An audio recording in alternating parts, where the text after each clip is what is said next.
Mr. Adam Ants.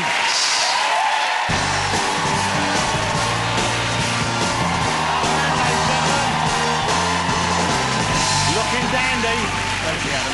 Thanks for coming on. Thank you. Come and sit down. I'm so excited you're on. You know, I've been trying to get you on shows over the years. I know sometimes you're away, sometimes you're busy, sometimes you just said no, sometimes you weren't well. Finally, we got you here, so thank you for joining us. Thank you very much. I think people forget just what an enormous career. At the peak, the kind of success that you had was phenomenal. I've got some figures here. 15 million records sold, 22 hits in 15 years, 8 singles in the top 40 at one time. Yeah. And that's back when it was hard to get into the charts. Yes, yeah. You had to say... I don't know, at that time it happened all so quick, and we sort of had 3 years of, as you know, playing the punk clubs and getting no, and you know, kind of getting a lot of rejection. Then suddenly went on top of the pops, and then they released all the old stuff. So I was really heartbroken when Young Parisians went to 108, and then it went to top 10, so it eventually caught up with myself. So, and that, at the time, people called it Ant Mania, of course. It was the kind of big thing. It was like the sort of thing that One Direction are going through now, and it was all focused on you. So what was it like being at the centre of that at the time? What do you remember of that level of mania?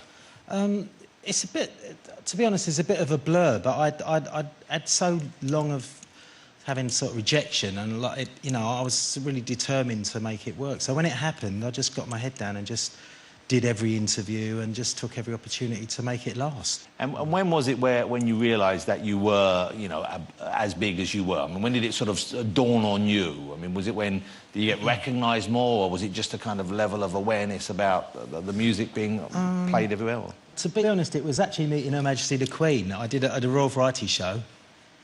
And I took all the gear off and put on a suit, and I thought, oh, you know, I'll be very formal, I'll dress very nice and tie it down. And the Queen came along and shook my hand and leaned over and said, hello, Adam, I didn't recognise you without your makeup. I thought, you know, she knows my name. But it was a real... That was kind of probably the moment I realised it got a bit big. Where did that come from, the look with the kind of the Hussar's jacket and the white stripe? I've always drawn on, you know, history as a real...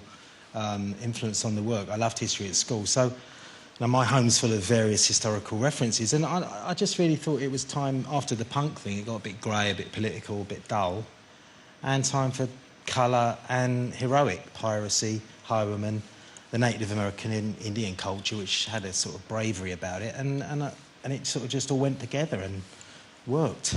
And those, I think the costumes, you've donated them to the V&A, haven't you? They're in the Victorian Museum. Yeah, they're in the V&A, and it's kind of weird. I popped in there with my daughter about 6 months ago, and she didn't realise, and then she was, oh, wait a minute, Dad, you know.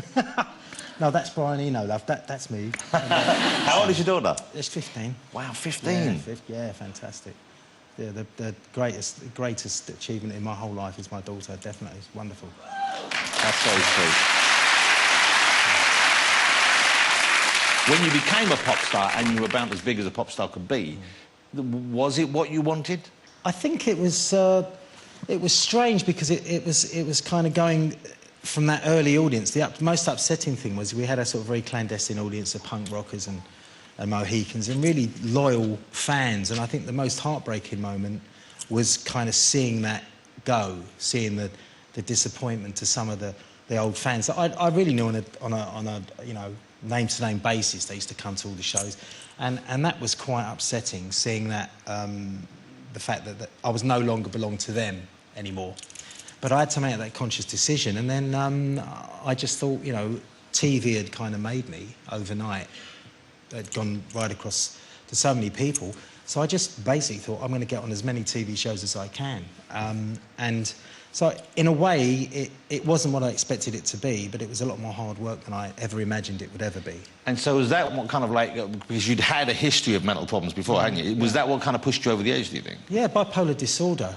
I think that with me it was really, I'd always taken a sort of like examinations at school. I took them very, very seriously, like my life depended on it, which it didn't, but I imagined it did. And then I think I took on this very kind of overwork program. Anything I did, I had to work and work, and certainly when I got an opportunity I had a hit record, I just didn't stop working.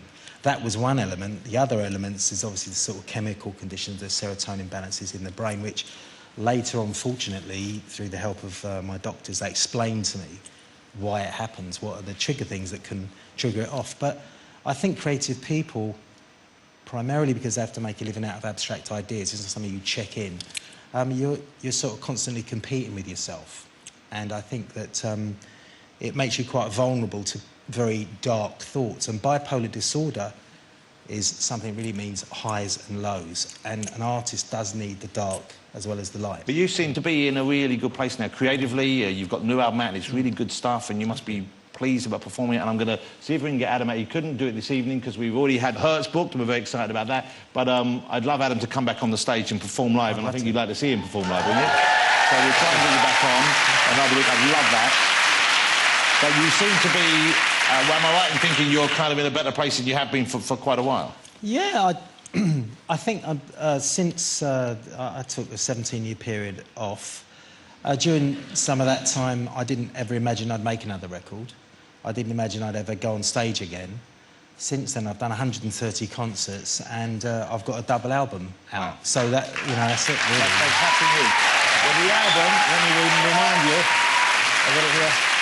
The album's title again is Adamant is the Blueblack Hussar in Marrying the Gunner's Daughter.